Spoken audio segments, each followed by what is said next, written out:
out to the show and for what you done. We got all this love for you. Touchdown on that face and for anything. More than just a song just for you. Brandon Wade interviewed a young lady he has a podcast, y'all. He has a podcast. It's called Daddy's Ball. But he interviewed a young lady who's getting a scholarship to West Virginia for video gaming. So what are your thoughts? Who besides me didn't know? Am I the only person that didn't know you could actually get a scholarship for video gaming? But thoughts? I didn't know that, but I'm trying to find out how I can get my son one, because that's all he likes to do. So whoever her agent is, I need to find out. But yeah, I haven't did it yet. I haven't did the interview yet. I'm gonna get all that information, but it's only like 5 games though. Only one I know of is the one that like they dance and fight on, and the rest of the games I never even heard of. But like you have to have like a ranking, a national ranking before you even can get chosen. So it's pretty hard. But the fact that she's doing it is pretty awesome.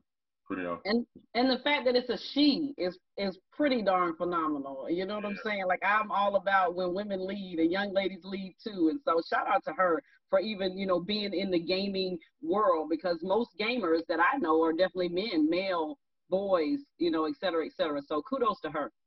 So let me quickly on game, because y'all know what we do, how we do here at the 10-4 YouTube show. So guys, here's what I learned.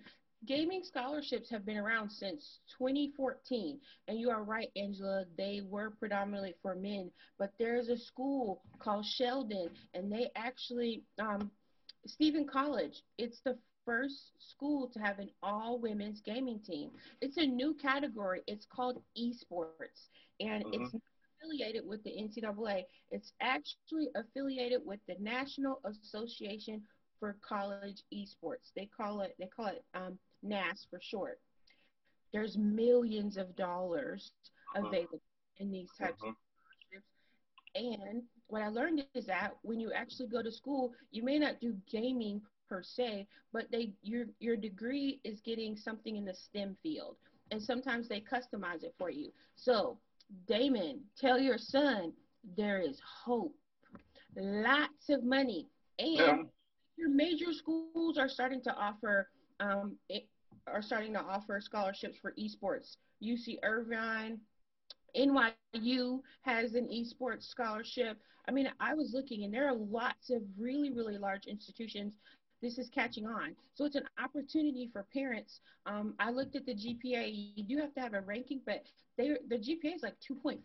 That's not bad at all. So I was like, ooh, we missed the boat, because the kid my son plays FIFA like it's a job. So yeah, that's funny.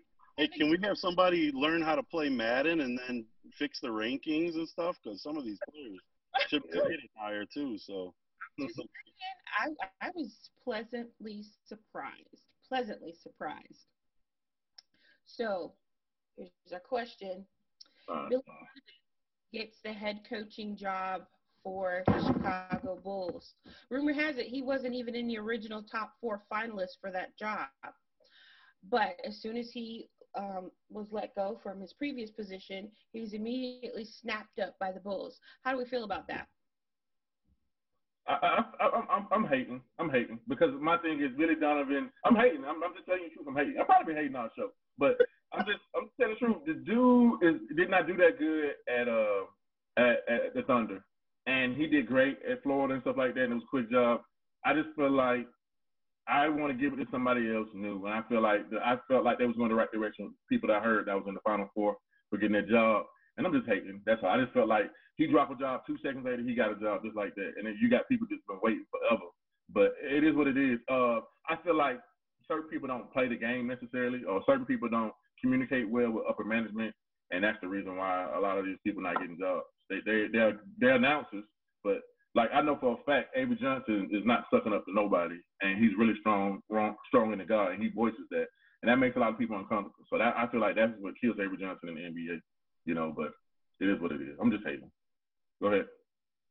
Well, I feel like right, but I think again we gotta continue to speak. So why? Like, So when you talk about what we talked about early on, when you have a system, all of these sports organizations and entities, they have systems, because you're absolutely right. Like, if you just, lost a job or quit a job or got fired from a job, somebody else just really gonna pick you up. Like how does that work? So again, I don't think I'm hating. I think I'm just speaking facts. Like, and I don't want to make any excuses. Anybody who has played the game or has been in these circles, them not knowing how to talk or whatever. No, sometimes it's just kind of like a system. Sometimes it's just, oh, we're going to pick who we want because this is who we want and this works better for us. And I think it really sucks. I really think that we have got to get, and I hate the word diversity, but I think that these organizations there's something has to change with the structure of how they're put together, because again, it's just like what's Dan Tony, like that dude done been on every team, done been up for every team, and he sucks. I don't care what anybody says, he sucks.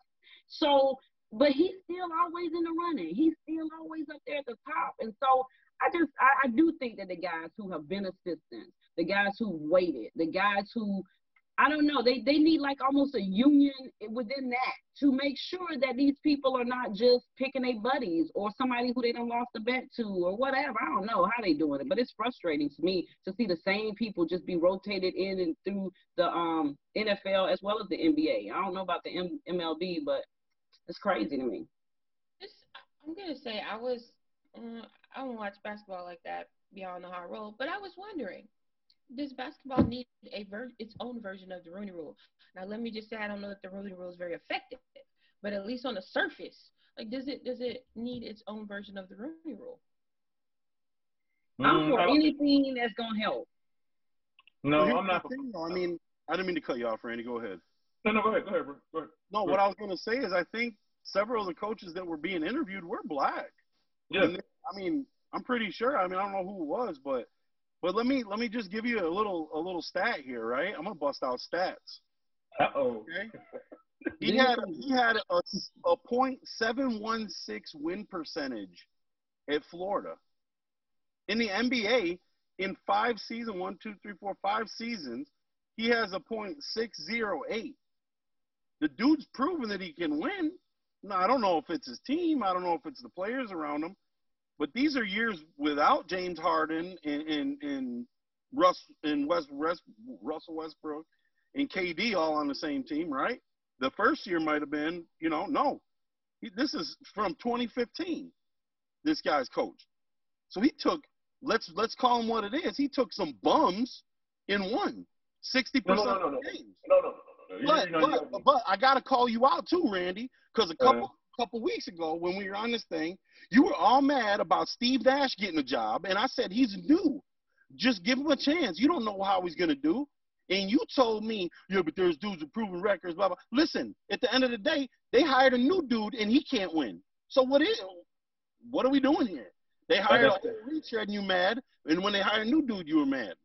My thing is this, man, and Angela be calling me out because she say I'm kind of going around the point. My thing is this: it's the fact that the NBA has probably almost 90% black people, and it's no black coaches really, and they don't give them a chance like that. They on a small leash or whatever. It's frustrating. That's what I'm mad about more than anything. To tell you the truth. But It's true. Yeah, it's true. There should be more. There should be more, and it's sad that they're not bringing them in. And maybe a Rooney Rule would be effective, but if they're going to just use the Rooney Rule as to puppet, just to use people, then what's the point of having it? Because let's be real. In the NFL, what do they use the Rooney Rule for? Just to say they interview the first guy off the bus. They're like, yeah, give us that guy over there. What is he, the towel guy? Bring him in. And they interview you, and then they kick you to the curb, and they hire who they want anyway. It's not like it's an effective practice. It's a good idea, good concept, but you're going to go with who you know and what you feel comfortable with anyway. Yep. That relationship piece is so huge. Who you know really does get you hired. So